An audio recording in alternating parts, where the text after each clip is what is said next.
துணியை கட்டி மறைச்சு வைக்க இது ஒன்றும் குஜராத் மாடல் இல்ல, பிரச்சனைக்கு தீர்வு காண்ற திராவிட மாடல்னு சொல்லி மதுரையில சிறப்பான சம்பவத்தை பண்ணியிருக்காரு முதலமைச்சர் மு.க.ஸ்டாலின். அப்படி என்ன பண்ணாரு முதலமைச்சர் மு.க.ஸ்டாலின்? சமூக வலைதளத்துல ஏன் அந்த வீடியோ அப்படி வைரல் ஆனிச்சு?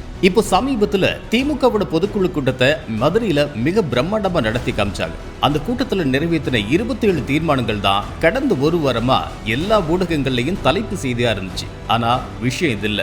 இந்த பொதுக்குழு கூட்டத்துக்கு முந்தின நாள் முதலமைச்சரோட ரோட் ஷோவுக்கு ஏற்பாடு பண்ணியிருந்தாங்க திமுக நிர்வாகிகள். மதுரை விமான நிலையத்திலிருந்து கிட்டத்தட்ட 22 கிலோமீட்டர் நடந்த இந்த ரோட் ஷோவில் கலந்துகிட்டாரு முதலமைச்சர் மு.க.ஸ்டாலின். அப்போ சாலையோட 2 பக்கமும் திரண்டிருந்த சிறுவர்கள், பள்ளி கல்லூரி மாணவர்கள், பெண்கள், முதியவர்கள்னு எல்லாரும் திமுக கொடியோட உற்சாகமான வரவேற்பு கொடுத்தாங்க. மக்கள் வெள்ளத்துல சுமார் 5 மணி நேரம் நடந்த இந்த ரோட் ஷோவில் எல்லாருக்கும் கை கொடுத்து செல்ஃபி எடுத்துக்கிட்டாரு முதலமைச்சர் மு.க.ஸ்டாலின்.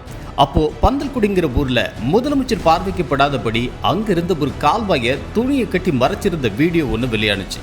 அந்த கால்வாய் சரியா தூர்வாரப்படலன்னோ, சுற்றுப்புறங்கள் குப்பைகளா இருந்துச்சுன்னோ, அதனாலதான் துணியை வச்சு மறைச்சிருக்காங்கன்னு ஊடகங்கள் செய்தி வெளியிட்டாங்க.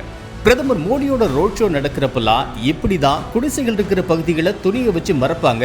இப்போ அதே மாதிரி தான் முதலமைச்சர் மு.க.ஸ்டாலினும் பண்றதா சமூக வலைதளங்கள்ல பல பேரும் எதிர்மறையான கருத்து தெரிவிச்சுட்டு வந்தாங்க.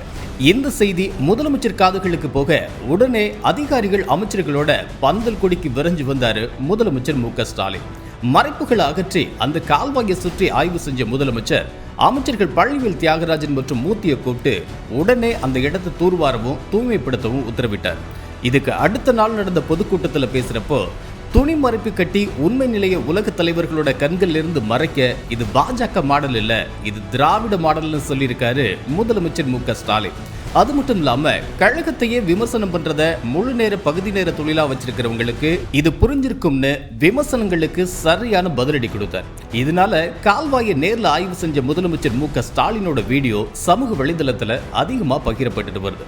நேர காலம் பார்க்காம இரவு நேரத்துல கூட ஆய்வு செஞ்சு பிரச்சனைக்கு தீர்வு கண்ட முதலமைச்சரை பாராட்டி அன்னைக்கு இரவே பல்வேறு தரப்பினரும் தங்களோட பாராட்டுகளை தெரிவிச்சிருந்தாங்க. இதனால திமுக அரசுக்கு எதிரான கருத்துக்களுக்கு பதிலடி கொடுக்கிற விதமா இந்த வீடியோ இப்போ சமூக வலைதளங்கள்ல வைரல் ஆகிட்டு வருது.